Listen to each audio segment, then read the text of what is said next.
Assalomu alaykum aziz dindoshlar. 3-darsimizga xush kelibsiz. Bugungi darsimizda za harfini yozishni o'rganamiz. Za harfi har doimgidek so'z boshida, so'z o'rtasida, so'z oxirida va alohida holatlarda yoziladi. Biz o'tgan safar darsimizda aytib o'tdik, arab harflari 4 xil yoziladi. Ya'niki so'z boshida, so'z o'rtasida, so'z oxirida va alohida holatda. Demak, birinchi holat so'z boshi yozilishini o'rganamiz. Za harfi xuddiki ro harfi bilan bir xil yoziladi, ya'niki ikkinchi hamda uchinchi kategoriyalarda yoziladi. Ya'ni quyidagi holatda. Hamda mana ro harfi o'xshab yozib olamiz. Ustiga bitta nuqta qo'ysak, za harfi bo'ladi.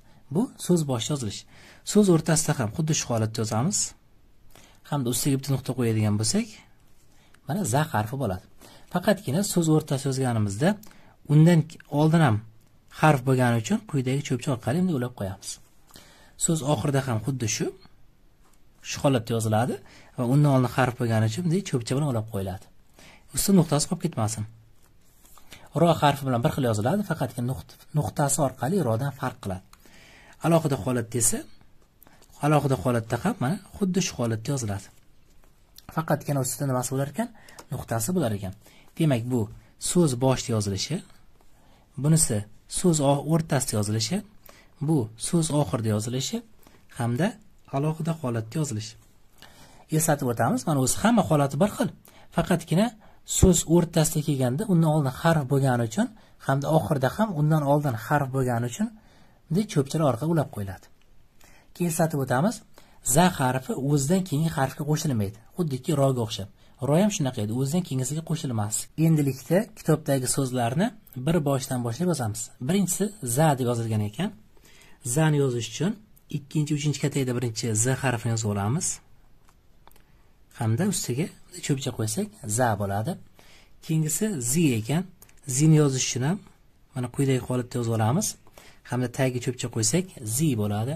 Keyingisi zu ekan. Zu harfini yozish uchun ham bunday z harfini yozib olamiz. Hamda ustiga bunday belgi qo'ysak zu bo'ladi. Keyingi harfimiz az deb yozilgan. Az harfini yozish uchun qarang, e'tibor bering. A harfi birinchi, ikkinchi kategoriyada yoziladi. Mana A harfi. Endi z ni yozamiz. Z 2-3 yoziladi. Shunda mana az deb yoziladi. Endi iz deb yozamiz. Iz yozish uchun i harfi birinchi, ikkinchi kategoriyada i degan belgini qo'ydik mana. Endi z harfi 2-3 ta. Shunda mana iz uz deb yozib ko'ramiz.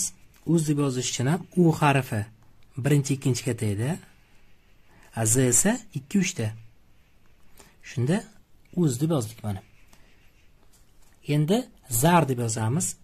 Z harfi 2-3 ta. Z a r zar. E'tibor beramiz. Mana qarang, z bunga ulanmayapti. Chunki boya aytdik, z harfi o'zidan keyingi harfga ulanmaydi. Bitta ham shu. U harfi o'zidan keyingi ulanmaydi, i ham o'zidan keyingi ulanmaydi. Endi zir deb yozib ko'ramiz. Yana shu 2-3 ta z harfini yozamiz. R harfi ham 2-3 ta yoziladi. Mana shunda zir deb yozdik. Keyingi so'zimiz zur deb yozilgan ekan. Z harfi yana 2-3 kategoriyada yoziladi. Z, u, r ham 2-3. Shunda mana zur deb yozdik. Keyingi so'zimiz azru deb yozilgan ekan. A harfi 1-2 da yoziladi. A, z harfi 2-3 da yoziladi. Az mana 2-3 kategoriyada. Azru, r, u mana. R harfi ham 2-3 da yoziladi. Keyingi so'zimiz izru deb yozilgan ekan. I harfi 1-2 da yoziladi. Tagiga belgisini qo'yamiz. I. Z harfi 2-3 da yoziladi. Iz. Endi r harfi ham 2-3. Mana izru. Uzru deb yozilgan ekan. Uzru deb yozib ko'ramiz. U 1-2 da yoziladi. Z 2-3 da yoziladi. Uz hamda ru. Uzru. Mana e'tibor bergan bo'lsangiz, uyasifa so'zlarini bir zumda yozib bo'ldik. Yana bir tushuntirib o'taman. Z harfi 2-3 da yoziladi. Mana e'tibor bering. Lekin A harfi qarang, birinchi, ikkinchi kategoriyada yoziladi. Hamda A harfi o'zidan keyingi harfga ulanmaydi. I harfi ham birinchi, ikkinchi kategoriyada yoziladi, lekin o'zidan keyingi harfga ulanmaydi. Z 2-3 ta mana. U harfi ham shu o'zidan keyingi harfga ulanmaydi. Z harfi 2-3 ta. Mana zar deb yozdik. 2 3 2 3 RZ harflari. Bunda ham shu. Bu ham shu. Bu yerda mana A harfi birinchi, ikkinchi katayda, Z R esa 2 3-chi katayda yoziladi. Mana I harfi hamda U harflari. Uyga mana xuddi shu holatda bajarasiz.